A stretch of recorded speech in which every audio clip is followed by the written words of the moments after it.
দিদি লক্ষ্মী ভান্ডার পাচ্ছ? লক্ষ্মীর ভান্ডারও পাচ্ছি, অনেক সুযোগ সুবিধাও হচ্ছে। আমার বরের নাম রঞ্জন, সিপিএম এ মার্কা মারা লোক, আমার বরকে সবাই চেনে।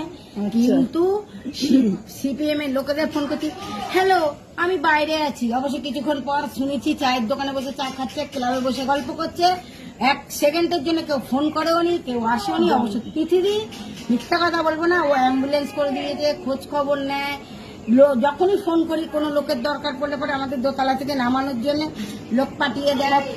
টিএমসি আমরা যতদিন বেঁচে থাকবো যেন দিদি যেন থাকে একদম। আর বলছি সিপিএম এর থেকে কিছু সুযোগ সুবিধা পাওনি তোমরা?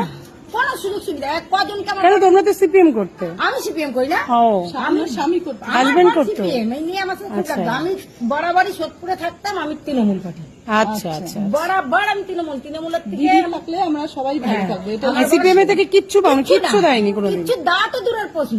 একটা দিদিকে আবার চান তো? নিশ্চয়ই চাই। ব্যাস, আর তুলে নাও কথাটা। না না, আমি তো হ্যাঁ আমি নিশ্চয়ই চাই। নিশ্চয়। কেন চান? কেন কেন দিদিকে চান কেন বলুন একটুখানি। চাই তার, শোনো, দিদিকে চাই কেন, আমি তার কাছে অনেক উপকার পেয়েছি। তাহলে আমি যদি উপকার স্বীকার না করি আমি অকৃতজ্ঞ হয়ে যাব। তাহলে সত্যি এটাই আমার মনুষ্যত্ব। মানুষের যদি এতটুকু মনুষ্যত্ব থাকে, সে উপকার স্বীকার করবে। জানো ওই কান্না পেয়ে যায়। না না, আমি আর বেশি বলতে চাই না।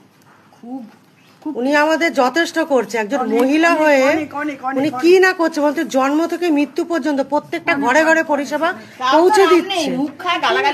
হ্যাঁ, সে ওই যে যারা করবে তারা তো কথা শুনবেই।